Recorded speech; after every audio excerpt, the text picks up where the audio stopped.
आइए सुनते हैं मार्गशीर्ष यानी कि अग्रहण मास कृष्ण पक्ष संकष्टी गणेश चतुर्थी व्रत की कथा। संकष्टी गणेश चतुर्थी का व्रत जो कि हर माह के कृष्ण पक्ष की चतुर्थी तिथि के दिन संकष्टी गणेश चतुर्थी का व्रत किया जाता है और वहीं पर हर माह के शुक्ल पक्ष की चतुर्थी तिथि के दिन विनायक गणेश चतुर्थी का व्रत किया जाता है।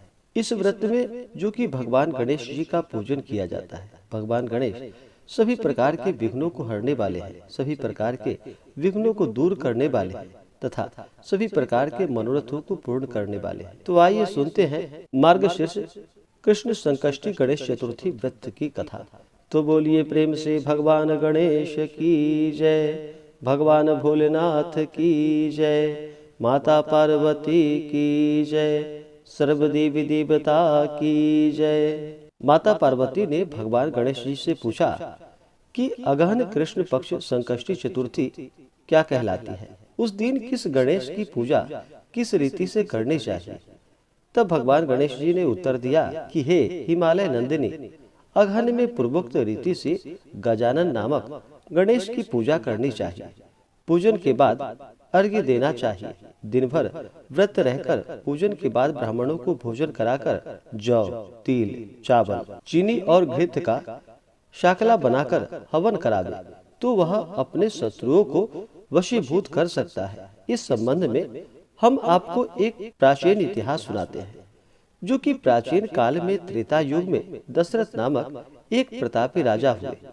वे राजा आखेट प्रिय थे। एक बार अनजाने में ही उन्होंने एक श्रवण कुमार नामक ब्राह्मण का आखेट शिकार कर लिया और फिर वध कर दिया। उस ब्राह्मण के अंधे माँ बाप ने राजा को श्राप दे दिया। जिस प्रकार हम लोग पुत्र शोक में मर रहे हैं, उसी भांति तुम्हारा भी पुत्र शोक में मरण होगा। इससे राजा को बहुत चिंता हुई। उन्होंने पुत्रेष्टि यज्ञ करवाया। फलस्वरूप जगदीश्वर राम ने चतुर्भुज रूप में अवतार लिया। भगवती लक्ष्मी जानकी के रूप में अवतरित हुई। पिता की आज्ञा को पाकर के भगवान राम सीता और लक्ष्मण के साथ वन में चले गए। वहां उन्होंने वन में खरदूषण आदि राक्षसों का वध किया। इससे क्रोधित होकर लोगों को रुलाने वाले रावण ने सीता जी का अपहरण कर लिया। सीता जी के वियोग में भगवान रामचंद्र ने पंचवटी का त्याग कर दिया और ऋषिमुख पर्वत पर पहुंचकर सुग्रीव के साथ मैत्री की। तत्पश्चात सीता जी की खोज में हनुमान आदि वानर तत्पर हुए और ढूंढते ढूंढते वानरों ने गिद्धराज संपाति को देखा। इन वानरों को देखकर संपाति ने पूछा कि तुम लोग कौन हो, इस वन में कैसे आए हो, तुम्हें किसने भेजा है, यहाँ पर तुम्हारा आना किस कारण हुआ है।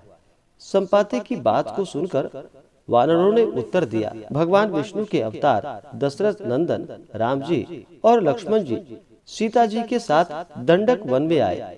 वहां पर उनकी पत्नी सीता जी का अपहरण कर लिया गया।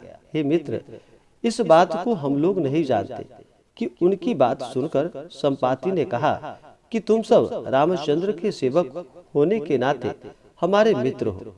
जानकी जी का जिसने हरण किया है और वह जिस स्थान पर है वह मुझे मालूम है। सीता जी के लिए मेरा छोटा भाई जटायु अपने प्राण गवा चुका है। श्री रामचंद्र के चरण कमल का स्मरण कर हमारे भाई ने अपना शरीर त्यागा है।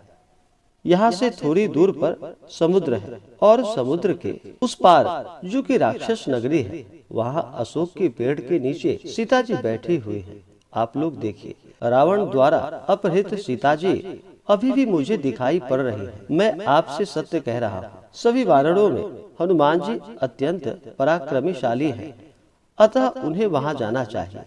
केवल हनुमान जी की ही अपने पराक्रम से समुद्र लंघन कर सकते हैं, अन्य कोई भी इस कार्य को समर्थ नहीं कर सकता, इसको कोई भी सिद्ध नहीं कर सकता।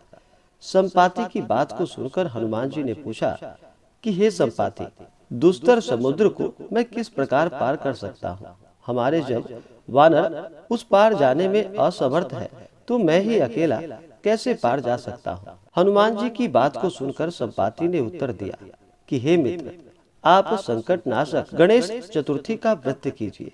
उस व्रत के प्रभाव से आप समुद्र को जो कि क्षण मात्र में पार कर लेंगे।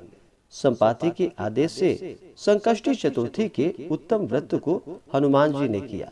इस प्रकार से हे देवी, इसके प्रभाव से क्षण भर में समुद्र को लांघ गए हनुमान जी। इस लोक में इसके समान सुखदायक दूसरा कोई व्रत नहीं।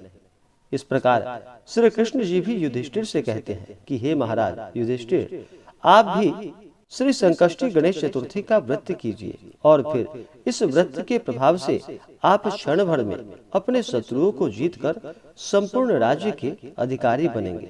भगवान कृष्ण के वचन को सुनकर युधिष्ठिर ने गणेश चतुर्थी का व्रत किया। इस व्रत के प्रभाव से वे भी अपने शत्रुओं को जीतकर राज्य के अधिकारी बन गए।